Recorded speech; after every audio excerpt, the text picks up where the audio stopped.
In comics, there are several artists that stand out for creating magnificent realistic work. Names like Brian Boland, J.H. Williams, Adam Hughes, John Paul Leon, Butch Guice, and others come to mind. But today we will focus on a master of realism who found success rather quickly, but who just as quickly disappeared, and has since become somewhat forgotten. Rodolfo D, the successful comic artist that left comic books for Hollywood, described by frequent collaborator, the comic book legend Chuck Dixon, as one of the greatest natural draftsmen to ever draw comics. DiMaggio has a style so perfectly well defined and distinct from most comic book artists, with a mastery of anatomy on a level which is rarely seen, and a realism that only a handful ever get to achieve, so refined that could be easily confused with the work of a seasoned veteran. DiMaggio made waves since day one back when he was young, at first providing the pencils for the spicy comic Samurai, next to another legend, Neil Adams. DiMaggio then quickly went to DC, where he gained a lot of attention and made a name for himself, gracing the pages of Green Arrow from the year 95 all the way to the year 98, starting from issue 97 all the way to the last issue of the series. DiMaggio always displayed his enormous talent in all of its glory, elevating the material to heights never before seen, proving to the world month by month and issue by issue, despite his young age, just what a powerhouse talent he was, showcasing a great understanding on how the human form reacts to the athletic feats and complex martial art moves the characters made. His Green Arrow was so formidable, so vibrant and well defined that, forgive me for what I'm about to say, but I dare say that Connor Hawke's longevity is in great part thanks to DiMaggio's work.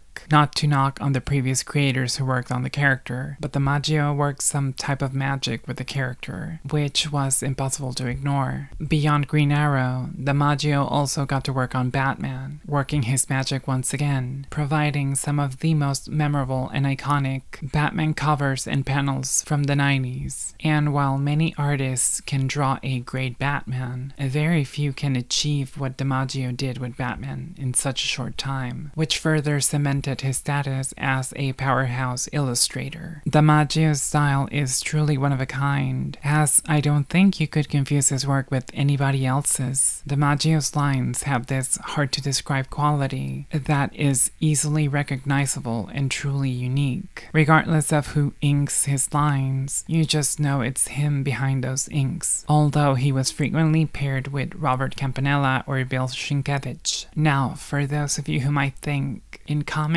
there are many artists that have realistic styles. What makes DiMaggio so special? Well, DiMaggio is one of those rare artists who, despite having a highly realistic style, can pull it off without the excessive detailing that most realistic artists tend to have, although he can definitely put in a good amount of detail whenever it's needed. DiMaggio's simple realism is so well crafted that it could almost seem as easy. But believe me, it's not. DiMaggio's realistic style graced several comic adaptations for films of that time, such as Joel Schumacher's Batman and Robin, and George Lucas's Star Wars Episode 1, The Phantom Menace. Now, another aspect in which DiMaggio excels from the rest is the manner in which he can pull off any character, any genre, location, or setting, delivering the same top-notch quality in anything and everything he has worked on. Now, while most comic artists enter the American comic book world to fulfill some sort of childhood dream of joining those that inspired them at a young age, creating stories that will in turn inspire the coming generations, DiMaggio, however, is not the case. In fact, DiMaggio has admitted he isn't much of a fan of American comic books or superheroes, but rather simply admires and appreciates the art. As far as comics go, DiMaggio prefers European comics that feature realistic characters and fantastic adventures, and this could perhaps seem a little ironic. work, given just how amazing he is with American characters. But I think this just further shows just how impressive he really is, creating such extraordinary artwork for a market he's not a fan of. Despite all of his success, DiMaggio had a rather short career in comics, leaving the industry in the early 2000s, opting to go into the film industry in search for better opportunities, finding success once again in numerous high-profile film productions, where he provided concept art and storyboards for a wide variety of other productions, ranging all the way from The Scorpion King,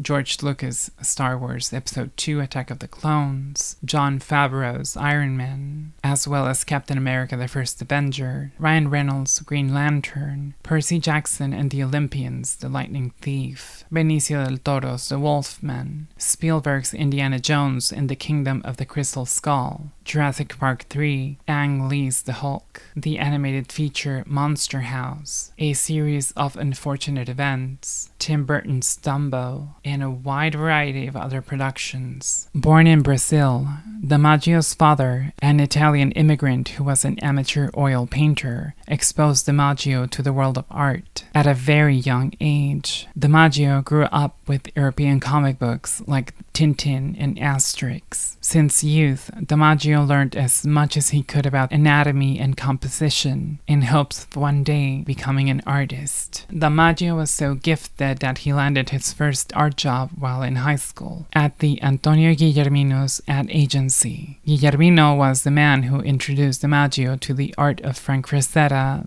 Moebius, Mad Magazine, Heavy Metal, Eerie, and Creepy, which all served as his inspirations. His work at the agency was so impressive that he eventually moved to the United States. Over 20 years later, DiMaggio shows no signs of ever coming back to comics, and while his career in comics may have been short, the impact his work has had is everlasting. And whenever anyone brings up Connor Hawke, or the crossovers between Batman and the Predator, or 90s Batman in general, DiMaggio's name comes up once again, shining as bright as the sun. So please, let's all show some appreciation for Rodolfo DiMaggio's work. Once again, thank you very much for watching. Hope to see you in the next one. Be safe and well.